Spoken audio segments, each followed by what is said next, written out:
Press के मित्र बहुत उत्सुक हैं, मैं उनकी उत्सुकता समझता हूँ, लेकिन अगले 1 घंटे मुझे बच्चों के साथ, विशेष रूप से आज उनके माता पिता साथ आए हैं, उनके साथ संवाद करने का सुख प्राप्त होगा। मैं उनसे भी आशा करता हूँ कि वो उसके नियोजन हेतु उचित परिवेश उपलब्ध कराएंगे तो बड़ी कृपा होगी। मैं सबसे पहले इन दोनों युवाओं को, परमप्रिय देवर्षि को और उनके मित्र अभिषेक को बहुत बहुत साधुवाद, शुभकामना और आशीर्वाद देता हूँ कि वे विज्ञान पथ पर एक पूरी पीढ़ी को ले जाने का जो संकल्प लिए हुए हैं, वह संकल्प वहीं तक पहुँचे जहाँ भारतीय मनीषा पहुँचाती है। बहुत बहुत शुभकामनाएं, बहुत बहुत आशीर्वाद उन सबको। मंच पर कानपुर के सांसद, प्रसिद्ध पत्रकार और मेरे लगभग 3 दशक पुराने मित्र भाई रमेश अवस्थी जी बैठे हैं, उनका भी बहुत बहुत स्वागत। आपकी तालियों के बीच होगा तो मुझे अच्छा लगेगा। आज मेरे यहाँ आने का हेतु वही है। उन्होंने मुझे कहा कि मेरे परिवार के 2 बच्चों ने एक प्रयोग शुरू किया है, आपको चलना चाहिए। वर्ष का अंत चल रहा है, अंग्रेजी नववर्ष का अंत चल रहा है। आज से हजारों वर्ष पूर्व पूरी दुनिया की काल गणना भारत के हिसाब से होती थी। जनवरी पहला वर्ष नहीं था, पहला महीना नहीं था। पहला महीना मार्च होता था, जब वर्ष प्रतिपदा आती है। मार्च शब्द का मतलब ये कि चलिए शुरू करिए। जितने बच्चे बैठे हैं, माँ बाप बैठे हैं, वो ध्यान से सुनना। मार्च का मतलब ही होता था आओ साल को शुरू करते हैं। और पहला महीना मार्च, और मार्च से गिनना शुरू करिए।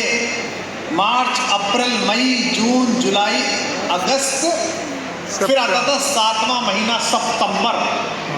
7वां महीना सितंबर, तो सितंबर बना। 8वां महीना अष्टंबर, वो अक्टूबर बना। नवंबर 9वां महीना, और दिसंबर 10वां महीना। एक समय था कि विश्व में काल गणना हम तय करते थे। काल चक्र ने परिवर्तन लिया, हम दास्ता के शिकार हुए। 1000 वर्ष में सांस्कृतिक पतन हुआ। हम छोटे उद्देश्यों के कारण इस देश की वागीशा, इस देश की संस्कृति की रक्षा नहीं कर पाए। मैं विज्ञान पथ के इस मंच से ये अनुरोध करता हूँ और आशा करता हूँ कि जब भारत लोकतंत्र के 100वें वर्ष में प्रवेश करेगा तो पूरा विश्व वर्ष प्रतिपदा के दिन नया साल मना रहा होगा। ऐसी मैं शुभकामना देता हूँ। यहाँ माता पिता विशेष रूप से आए, मुझे उनसे ही बात करनी है। मैं इन दोनों बच्चों को निराश नहीं करना चाहता।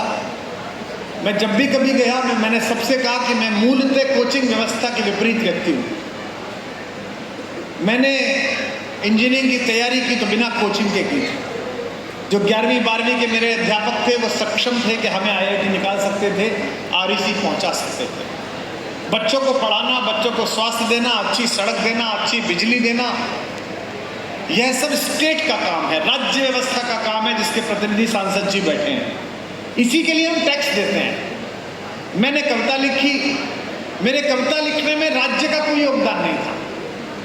योगदान था तो मेरे पड़ोस की गली की एक लड़की का था, जितना भी था, या मेरी माँ के स्वर का था, जो माँ ने मुझे स्वर सिखाया था, या मेरे पिता की भाषा का था, जो घर में वो बोलते थे, या स्वतंत्र चेतना का था, जो मेरे दादा में थी।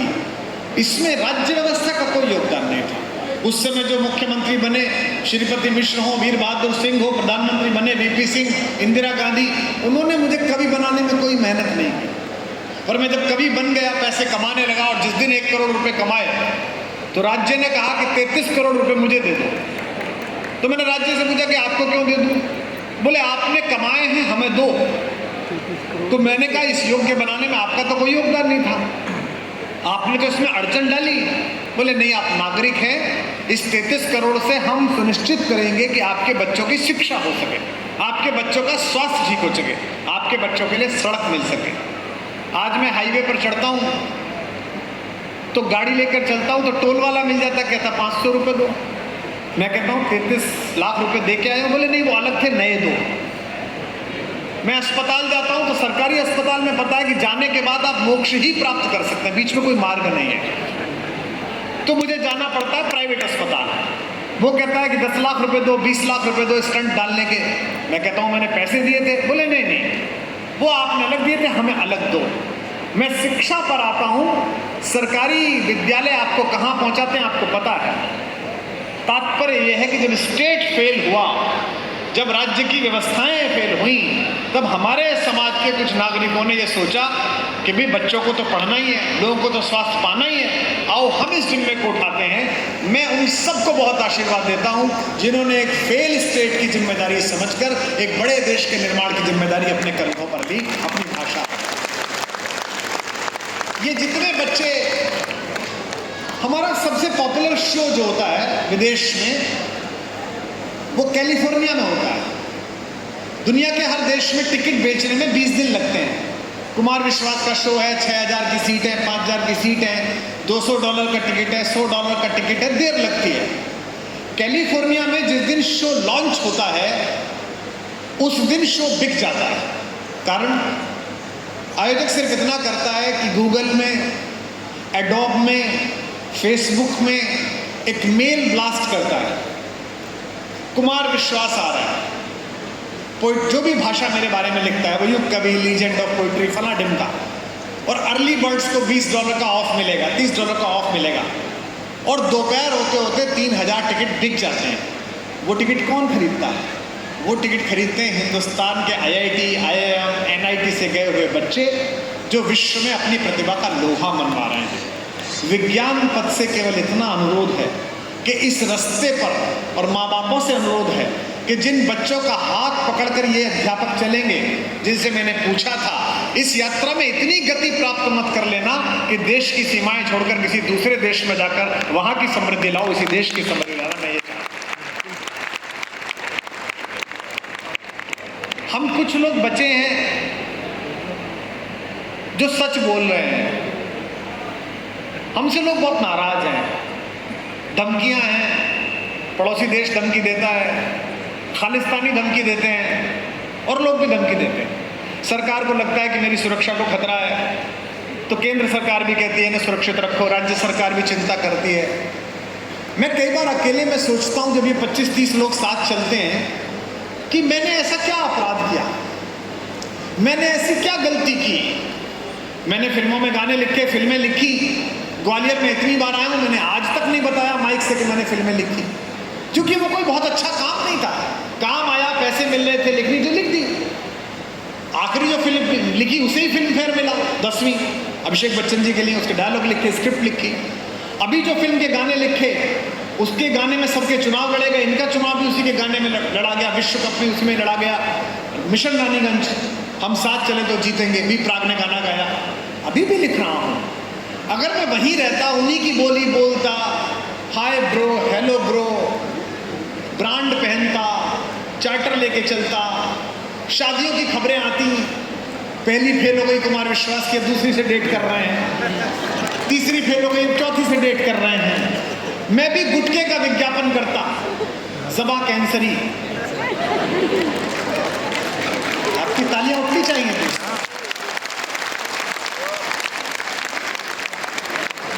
नस नस में ज्वार भरे, ये गुटके के शहर से ही आता है, कानपुर वाले सांसद जी। ऐसा नहीं है कि वो लोग मेरे दोस्त नहीं है, ऐसा नहीं है कि शिखर का मालिक मेरा दोस्त नहीं है, कि रजनीगंधा का मालिक मेरा दोस्त नहीं है, मेरे निजी मित्र हैं। सब मेरे घर आते, मैं सबके घर जाता हूँ, और ऐसा नहीं है कि मुझ पर प्रस्ताव ना आए होंगे। उनमें से एक आदमी तो इतना जबरदस्त प्रस्ताव लाया 3 साल पहले कि साहब वो लेक पैलेस में आपका एक मुशायरा होगा, आप एक शेर पढ़ोगे और जनता करेगी वाह, और आप ये दाने हाथ में रख के कहोगे इसी से आता है लफ्ज में एहसास। मैंने उसको कहा कि चाय पी और उठ, क्योंकि मेरे घर में दोनों वक्त अच्छा भोजन बनने योग्य, मेरे माता पिता की सेवा योग्य, और मेरे शरीर पे कपड़ा धारण करने योग्य पैसा इस देश की जनता ने चंदा करके दिया है। अब कोई कारण नहीं बचता कि मैं इस देश की नसों में जहर घोलने वाले किसी उत्पाद का विज्ञापन 5 करोड़ या 10 करोड़ के लिए करूं। आप इनका इंस्टाग्राम देखिए, आप इनका फेसबुक देखिए। ये बच्चा मेरा बेटा अभी आया था, गौरव चौहान, ये क्या करता है जी? ये जो हो रहा होता है, जो इसे बुरा लगता है उसे कविता करता है, जोर से बोलता है, चीख के बोलता है। कितने पैसे मिलते हैं जी से? 30,000 रुपये, 40,000 रुपये, 50,000 रुपये। अभी ये इस प्रतिभा को लेके चला जाए बंबई और 4 सीरियल्स में घटिया तरीके के, जिनमें बिना माँ और बहन की गाली के एक वाक्य नहीं बनता, उसमें लिखना लगे तो मैं दावे के साथ कह सकता हूँ जैसा वो लिख रहे हैं उससे 10 गुना अच्छा लिखेगा। क्योंकि वो तो बंबई बैठ के इटावा बता रहे हैं, तो इटावा में रह के इटावा बताएगा। भाई का ये तो इसे तो पता है कैसे गाली दी जाती है, कैसे लिखा जाता है, गोली मारने के लिए क्या कहा जाता है, हैं? इतना गोली मारेंगे कि खोखा बेच के करोड़पति हो जाइएगा। ये तो यही लिख सकता है, लेकिन अपना उत्तरदायित्व दे रहा है। मैं विज्ञान पथ में आने वाले बच्चों से कहना चाहता हूँ, वैज्ञानिक बनो, IITian बनो, NIT में चले जाओ, लेकिन आज संकल्प लो कि विज्ञान में तो महारत हासिल करोगे ही, chemistry, physics, math, botany, zoology, इसमें तो महारत हासिल करोगे, लेकिन जो मूल धर्म है भारत का, जिसकी वजह से विश्व गुरु है, उस सांस्कृतिक चेतना में, उस मनुष्यता में जब तक महारत हासिल नहीं करोगे, तब तक IITian हो जाओ, तब भी मेरे लिए ITI ही कहलाओगे, छोटे ही कहलाओगे, सामान्य ही कहलाओगे। हमारे देश में एक लड़का क्रिकेट खेलता है, अभी तो रिटायरमेंट लेने वाला है, दिल्ली का बच्चा है, बड़ी प्रतिभा है, उसने बड़ी मेहनत करा, वो क्रिकेट का कैप्टन बना, सेंचुरी मारी, उसने एक अभिनेत्री से विवाह करा, वो बच्ची भी अपनी प्रतिभा से अभिनेत्री बनी, वो एक मैच हार गए वो लोग। उसकी 6 साल की बच्ची के बारे में ट्विटर पर जो लिखा गया वो घृणास्पद था, और बेंगलोर के एक लड़के ने जो गंदी थ्रेड दी, हमने उसे बेंगलोर के DG को भेजा कि इस चूहे को खोद के निकालो, कौन है ये। तो आपको आश्चर्य होगा, कोई सड़क चलता मवाली नहीं था, वो कोई दारू पिए वो कोई आदमी नहीं था, वो भारत की एक मल्टीनेशनल कंपनी में 68 लाख रुपए साल पे काम करने वाला एक IITian IIM का लड़का था। इसका मतलब क्या है? इसका मतलब यह है कि जड़ में कहीं कुछ गहरा मिसिंग है। कितने माँ बाप यहाँ बैठे जिन्होंने अपने बच्चे से कहा कि बेटा इंजीनियर, डॉक्टर बनना चाहे बनना, अच्छा आदमी जरूर बनना, ईमानदार आदमी जरूर बनना, अच्छा आदमी जरूर बनना। 10 हाथ उठे। जिस दिन विज्ञान पथ के अगले सेशन में सारे हाथ उठने लगेंगे, उस दिन मैं मानूंगा कि देवर्षि का संकल्प पूरा हुआ, इस लड़के ने ठीक काम किया। मेरी बेटी विश्व के एक बड़े विश्वविद्यालय में पढ़ी है, 12वीं शताब्दी का विश्वविद्यालय, दुनिया के पहले दूसरे नंबर का, लंदन में। जब वो छोटी थी तो पास के एक स्कूल में गई, DPS में। तो एक दिन वो मेरे पास आई, शायद मेरे ख्याल से नर्सरी या उससे भी पहले कुछ होता है, उसमें थी वो। तो उसने मुझसे पूछा कि पापा बड़े हो के हमको क्या बनना है? मैंने कहा मतलब तुम सोचो, आगे सोच लो। बोले नहीं, आज मैडम सब बच्चों से पूछ रही थी बड़े हो के क्या बनोगे। तो आशिमा ने कहा कि डॉक्टर बनेगी, यश ने कहा कि वो इंजीनियर बनेगा, उसने कहा पापा मुझको क्या बनना है। तो मैंने उसको कहा बेटा हमको बड़े हो के अच्छा आदमी बनना है, बढ़िया मनुष्य बनना है। अगले दिन वो क्लास में गई तो फिर आई, फिर वो रोई कि आपने मुझे क्या सिखा दिया। मैंने कहा क्या हुआ? बोले मैंने कहा अच्छा आदमी बनना है, तो मैडम भी हंसी और क्लास भी हंसी, क्योंकि अच्छा आदमी बनना प्राथमिकता पे नहीं है। इंजीनियर बनना है, डॉक्टर बनना है, IAS बनना है, PCS बनना है। और यही कारण है कि बिना अच्छा आदमी बने इंजीनियर बन रहे हो तो पुल ऐसा बना रहे हो जिसमें 200 आदमी मर रहे हैं, डॉक्टर ऐसे बना रहे हो जो किडनी बेच के खा रहे हो, मरे हुए आदमी की लाश पर 3 दिन तक पैसा ले रहे हैं, वेंटिलेटर पर रख रखा है। भाई साहब अभी जान है आपके दादाजी में, अभी तक भी जान है। कलेक्टर बना रहे हो तो ऐसा बना रहे हो जो मंत्री के सामने घियाने लगता है, जो जंगल काटने पे बोलता नहीं है, कब्जा करने में बोलता नहीं है। क्यों? क्योंकि आपने अच्छा आदमी नहीं बनाया। देखो कुछ भी बचोगे, आखिर में जब जाओगे ना, जिस दिन पृथ्वी छोड़ोगे माँ बाप के रूप में। मैं लंदन में था रमेश जी, 3 दिन का अपने अपने राम था, दुनिया के एक बड़े करोड़पति हैं, लोहा बेचते हैं, उन्होंने कराया था। तो लोग मिलने आते थे, एक बोले साहब ये मेरे बड़े परिचित हैं, इनसे मिल लीजिए। दोनों अंकल आंटी बहुत नाराज दुखी हैं। अब अंकल आंटी तो समझ लीजिए उनकी उम्र भी 80 होगी। 80 साल के अंकल जी थे, 75 की आंटी जी थी। मैंने दोनों को अपने कक्ष में बुलाया, मैंने कहा बताइए अंकल। तो रोने लगे। बोले जी एक ही लड़का था और मैं प्रोफेसर था, ये भी प्रोफेसर थी, हमने बड़ी मेहनत कराई, 9वीं क्लास से IITian बनाने के लिए पीछे लग गए उसके। कहा बेटा कुछ मत देख बस आगे देख, कुछ मत देख बस आगे बढ़। बड़ी मेहनत करी, कैलिफोर्निया आया, नौकरी करी, फिर अच्छा खासा सॉफ्टवेयर का काम करा, 5-6 हज़ार करोड़ की कंपनी कर ली है। तो मैंने कहा आपका ध्यान नहीं रखता है? बोले नहीं, ध्यान रखता है, पैसे भेजता है, लेकिन जब भी मिली है तो ऐसा लगता है कि किसी अपरिचित आदमी के साथ रह रहे हैं, हमारा बेटा नहीं है। मैंने कहा इसमें दोष क्यों दे रहे हैं?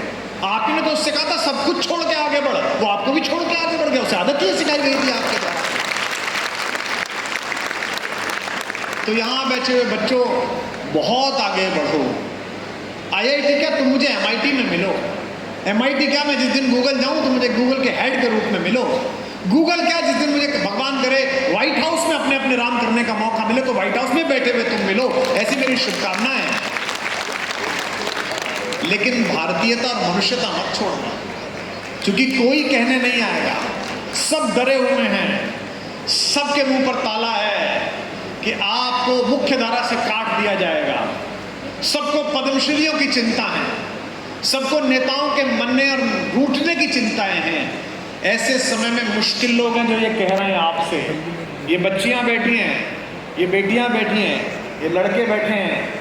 मैंने 5-6 दिन पहले यही तो बोला था, जिस पे पूरे देश में हल्ला मच गया। फिर दोहरा रहा हूं, अपने बच्चों को रामायण पढ़ाओ, महाभारत पढ़ाओ।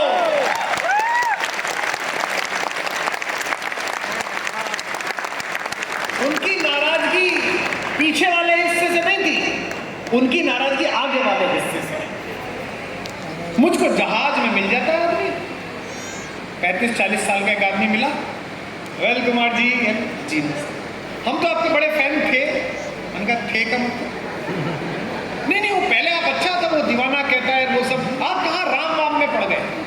मैंने कहा भाई संभल के, राम में हूँ वाम तू है, हम अलग अलग है भाई, हम एक नहीं है। हैरी पॉटर पढ़ाएंगे आप। पिछले 10 साल में भारत के वित्तीय बजट के बराबर जिसे कहानी ने पैसा कमाया वो हैरी पॉटर की कहानी है, जिसमें कोई पुरुषार्थ नहीं। ये बच्चा यहाँ बैठा है, मैं जानता नहीं है कहां से आया है, लेकिन ये तय बात है कि अपने पुरुषार्थ से यहाँ आया। मैं ग्वालियर में बोल रहा हूँ जहां पुरुषार्थ की बजाय खानदानों की परंपरा है, तब कह रहा हूं मैं ये बात। लेकिन ये पुरुषार्थ से आया है। ये रमेश अवस्थी गांव से आए हैं तो पुरुषार्थ से आए हैं। मुझे नहीं जानते आप मैं किस गांव में पैदा हुआ था, पर मैं यहाँ आया हूँ, इतनी भीड़ ने तालियां बजाई है तो मैं अपने पुरुषार्थ से आया हूँ। मुझे कोई हैरी पॉटर की तरह मुझे कोई जादुई चीज नहीं मिली। हैरी पॉटर की कहानी में क्या पुरुषार्थ है? हैरी पॉटर ने क्या मेहनत की? कोई मेहनत नहीं, बस एक झाड़ू थी उसके